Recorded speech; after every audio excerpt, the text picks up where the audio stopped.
The Chinese ambassador to Sri Lanka is preparing for a visit to the north at a time preparations are underway to pay for the rejected Chinese fertilizer ship, and at a time the farmers face numerous difficulties due to the shortage of fertilizer. The Chinese embassy in Colombo confirmed to Newsfirst that the Chinese ambassador to Sri Lanka, Kee Seng-hong, will visit the northern province for 3 days starting tomorrow.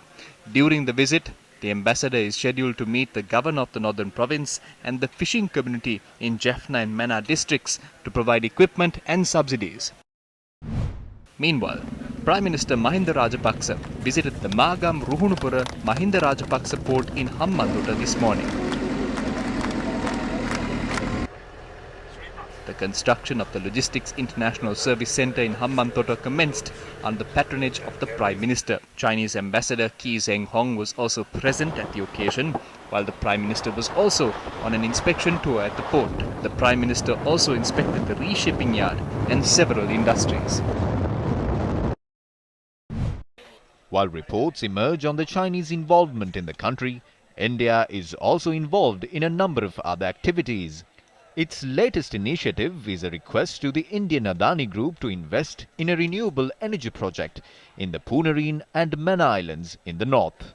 Prior to this, China was preparing to implement a renewable energy project in 3 northern islands. However, the projects were halted, citing security concerns raised by a third party.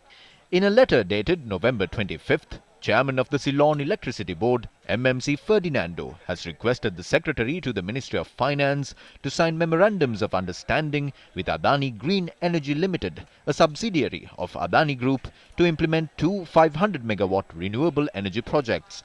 The chairman confirmed to Newsfirst that a formal letter was issued to implement the projects in a proper manner. The Adani Group has sought approval to implement these projects in Mannar, which is strategically located in close proximity to India, and in Punareen, another strategic location in the north.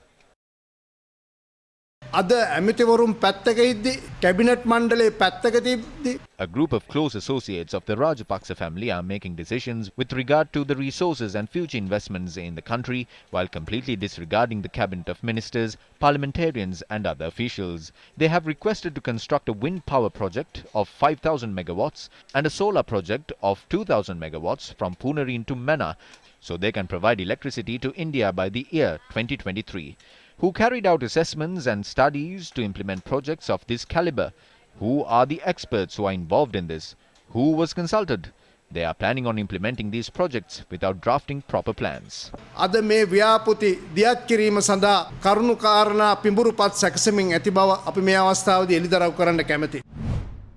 The Parliament has been prorogued and will reconvene on the 18th of January. Many Parliament select committees, including the Committee on Public Enterprises, the Committee on Public Accounts and the Committee on Public Finance, will cease to exist with this decision, and they will be reappointed once Parliament reconvenes. These 3 committees were chaired by Professor Charita Herath, Professor Tissa Vitarana and Anura Priyadarshana.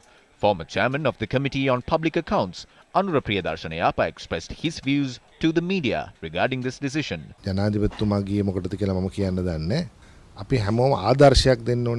do not know why the president left the country. All of us have to be exemplary figures. This is not a time for us to be on vacation. This is a time where we have to sit down with the people and listen to their sorrows. We have to work. We cannot idle and wait. We do not know the reason for these gas explosions. We only hear incidents from across the country. Not even the gas companies tell us what happened. If this has happened in another country, the authorities would have put the entire board of directors of these companies behind bars. They behave as if they do not know anything. If such things are happening in a country, that is a testament that this country is heading towards an abyss. I spoke about this with the Minister of Finance as well. But it seems that there is someone above the cabinet making these decisions. I think Minister Bandula gave a better explanation about that. I think it is better if you ask this from him, because I do not attend cabinet meetings. cabinet මණ්ඩලයටත් එහා පැත්තේ තව කවුරු හරි ඉන්නවා වගේ තමයි පේන්නේ. මේක මට වඩා හොඳට බන්දුල ඇමතුමක් කියලා තිබුණා. ඉතින් එතුමාගෙන් තමයි අහන්න ඕනේ මොකද මම cabinet මණ්ඩලේ නොයන නිසා. Leader of the Janata Vimukti Peramuna, Anura Kumara Disanayaka, during his visit to Anuradhapura said that the President should explain as to why the Parliament was prorogued. Former Member of Parliament Vasanta Samarasinghe and others were also present. Views were expressed regarding the LNG agreement with an American company. මේ පාර්ලිමේන්තුව කල්තබීම විසින් සිදුවන දේ තමයි When the parliament is prorogued, all these parliament select committees will cease to exist. The COPE, the COPA and the bills and resolutions that have been tabled, all these issues will be abolished.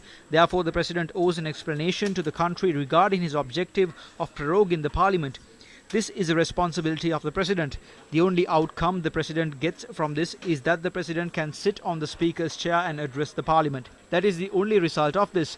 So we are in doubt as to whether the President prorogued the Parliament over such a petty matter. The President should explain to the country as to why he prorogued the Parliament. නිසා ජනාධිපතිවරයා විසින් පාර්ලිමේන්තුව කල්තබුවේ ඇයි කියන එක රට්ට ඉදිරිපත් කළ යුතුයි.